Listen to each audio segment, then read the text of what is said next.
Hi, hello. Welcome to another episode of Isaiah's Newsstand. It's your host, Isaiah Edwards. The date is March 5th, 2023. Hopefully, this episode finds you well in good spirits. Happy Sunday. Hopefully, it's been a fun day for you. Um, let's see. I got a bit of a food corner. Nothing too spectacular, though. I wound up going to Chameleon, doing a little bit of Northside hangs.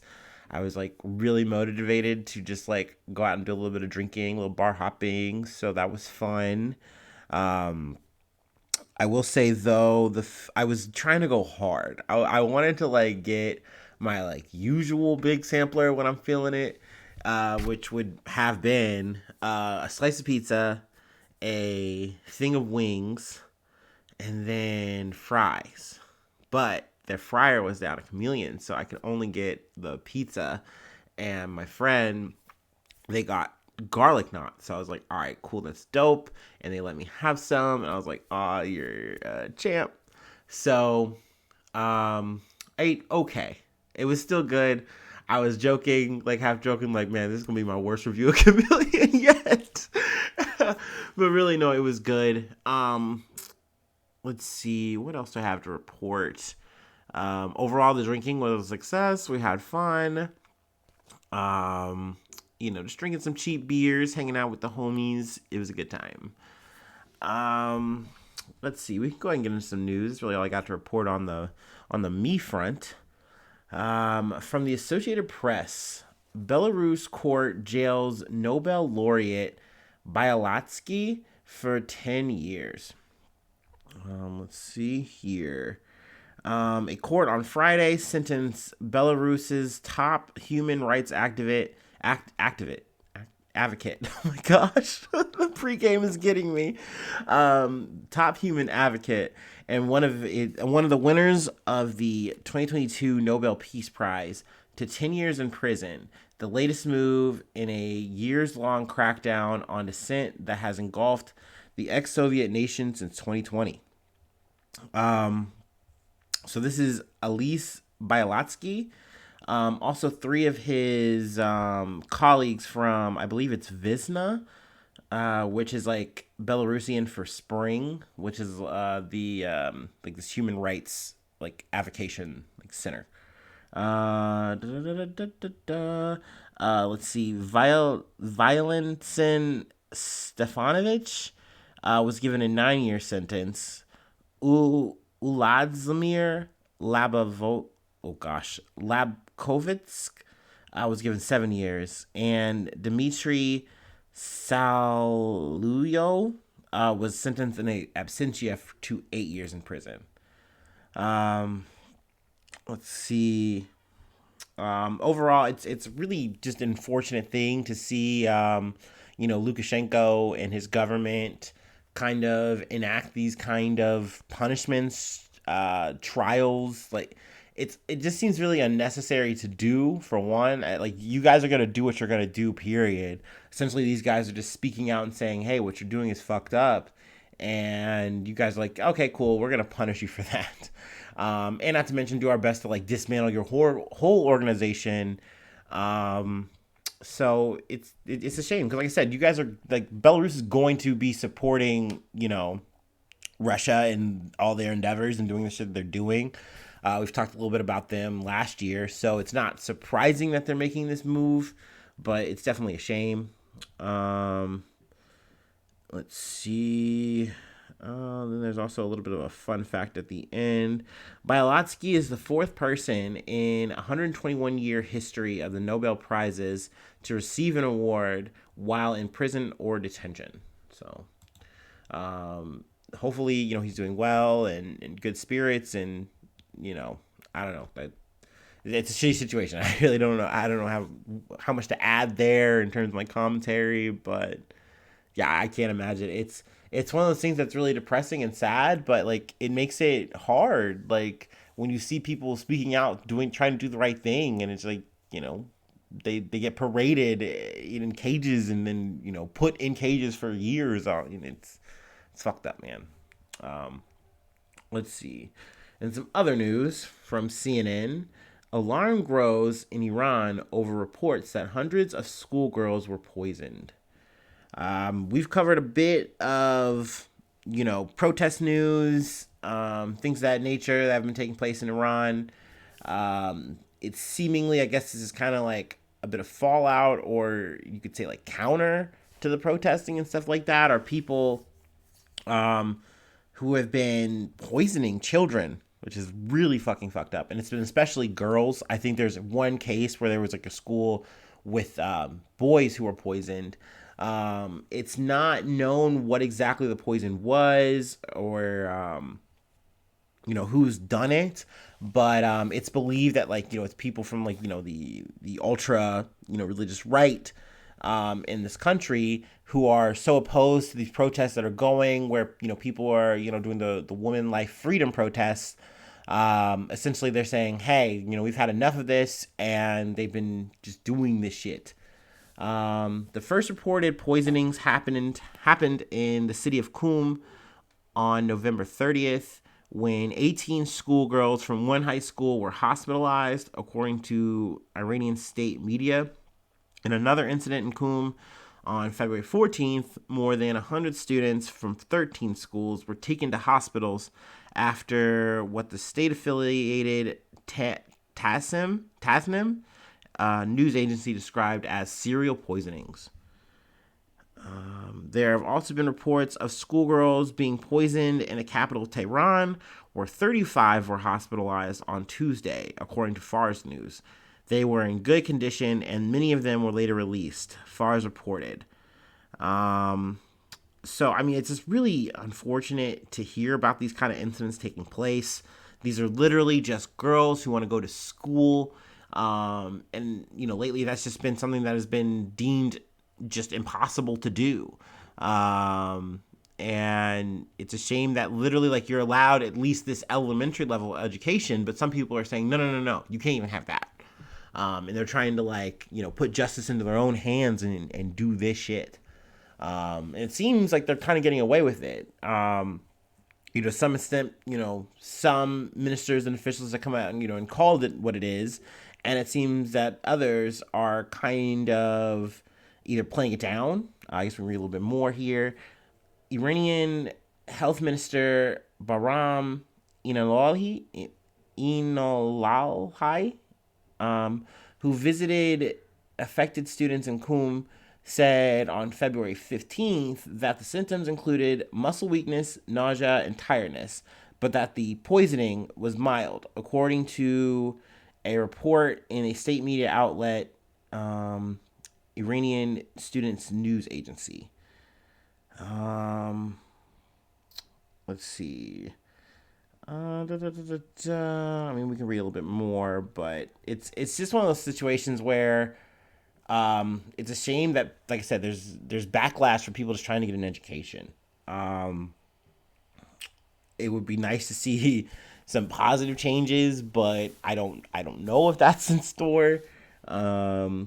Hopefully, maybe there's some light and they can get to the bottom of this, and like, and at least be uncovered on, who's doing this and what's happening. But I don't know. Let's see here. We'll go ahead and move to the States. From The Hill, Tennessee enacts nation's first law restricting drag shows, bans gender affirming care for youth. Let's see. Tennessee on Thursday became the first state to enact a law explicitly targeting drag shows, while also joining a growing list of GOP-led states to ban gender-affirming health care for transgender youth. The drag show provision criminalizes performances that take place in public or where they could be seen by children. Tennessee Governor Bill Lee, who's pictured in my little thumbnail, signed both measures into law on Thursday without public comment. His office did not respond to the Hill's request for comment. We'll read a little bit further here to explain what the bill is. Senate Bill 3, the drag ban, prohibits adult cabaret performances from taking place within 1,000 feet of schools, public parks, or places of worship.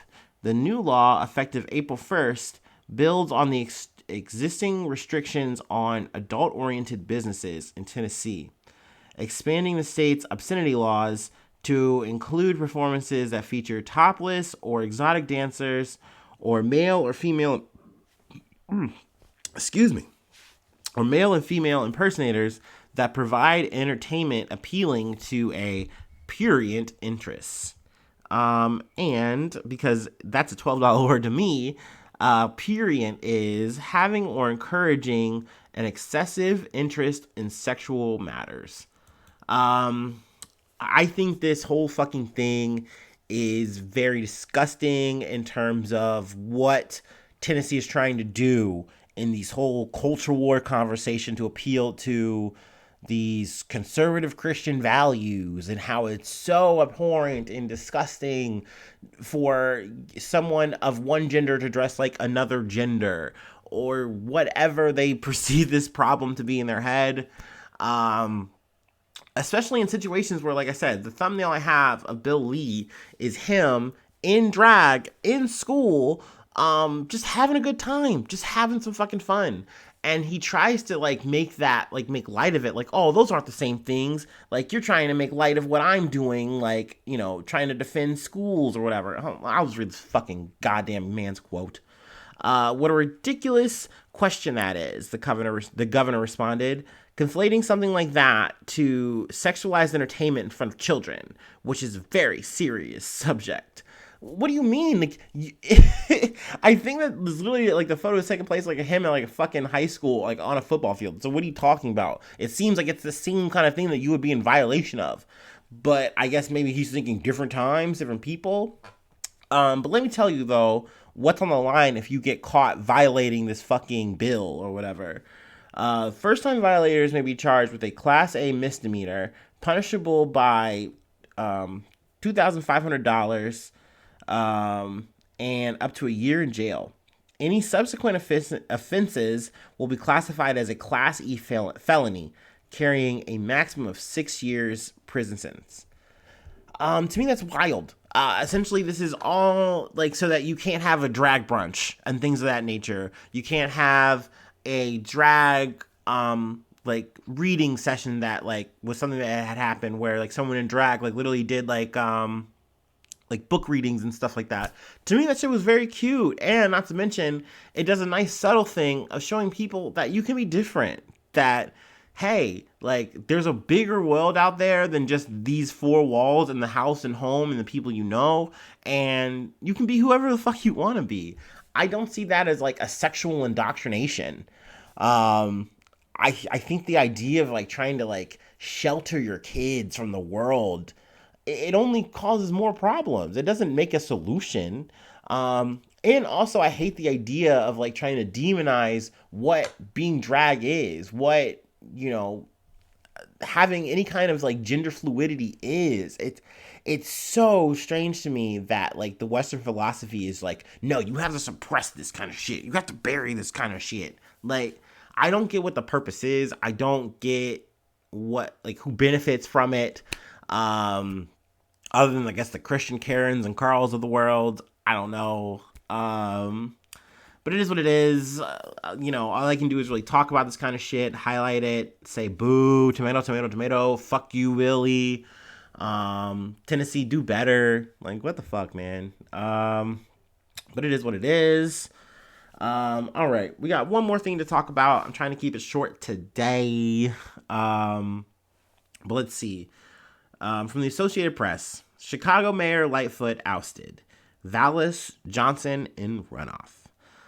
So we're gonna take a break, and this one's gonna go out to Lori Lightfoot. Someone we'll say is a real one, someone who I love for the memes, a treat of a human being, and we're gonna do some coverage about that.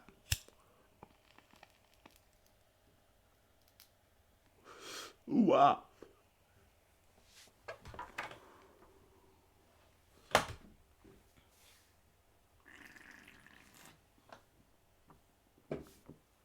So, I mean, this is news all the same, But I really wanted to cover this story um, because this was kind of like a bit of a running joke between a friend and they were a big fan of Lori Lightfoot. Um, she was the first black woman and first openly gay person to lead the city.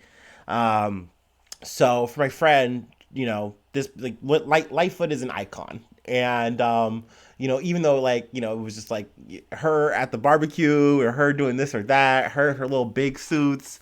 Um, they stand her, and we would just talk about her all the time. So I kind of felt like, okay, seeing her in the situation, she's gonna win again. And not to mention, even though she's had like a bit of a rough run of it, especially since COVID and everything like that, I thought it's just gonna be business as usual, and she's gonna come out on top. But that is not how things shook out. Um, Paul Vallis and Brandon Johnson will meet in a runoff to be the next mayor of Chicago after voters denied incumbent Lori Lightfoot a second term, issuing a rebuke to a leader who made history as head of the nation's third largest city. Now, I think a lot of the focus has been on crime, how there's been an increase, and in this quote unquote increase, Lori Lightfoot, excuse me, has apparently shown an inability to handle it, and I guess Chicago has taken her task for that. Um, so the runoff is going to be between Paul Vallis and I believe Brandon Johnson. Johnson, I'm not the biggest fan of, being honest. Let's see, or no, I'm sorry, not Johnson, Vallis. Vallis is the one I'm not the biggest fan of.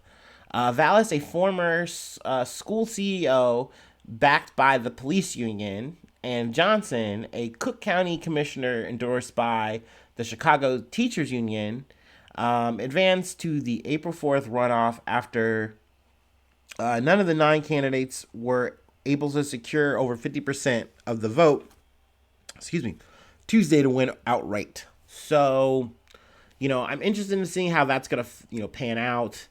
My speculation is Vallis is going to probably come out on top. I think the crime aspect here is very big in Chicago. And the idea that, like, despite this being like a Democratic stronghold, they want to see some changes that add to, stopping crime, clamping down on that shit. That's something I understand. I get it. When you're on the ground and you're seeing shit happening day after day after day, all these shootings, other shit that's also going on, like, it makes you wonder, like, look, like, the cops are supposed to be here, and if you're telling me we need to, like, have someone who's just going to give us more cops, then, like, fine, I'm listening. But obviously the fear for me is you see more cops on the street, you see these like crazy little crime task force or whatever, and next thing you know, you have another Scorpion 2 situation or another crash unit, and it's just motherfuckers going around busting skulls, and you're not solving the crime problem. Crime is still up. It's just now you have these guys in fucking suits breaking bones and doing dumb shit. So it's very frustrating to me to think of like someone like Vallis, who's essentially just backed by the cops. Also a guy who, I mean, he can try to say, oh, well, someone was, fucking around with my Twitter account or da da da da da. But like the idea that you're gonna like tweets and like, kind of support the kind of behavior where like the police, I think the guy who was like running the little union group thing was like saying shit was very rude, very like racially motivated, and just liking that kind of shit to just, more or less build your base, support your base. Like, that's cringe as fuck to me. That's disgusting. But at the end of the day, guys like that are going to get away with it. I guess we can read a little bit, though, to talk about it. Vallis's opponents have criticized him as too conservative to lead the Democratic stronghold. Lightfoot blasted him for welcoming support from the police union's controversial leader, who defended the January 6th insurrectionists at the Capitol and equated Lightfoot's vaccine mandate for city workers to the Holocaust, which is kind of disgusting.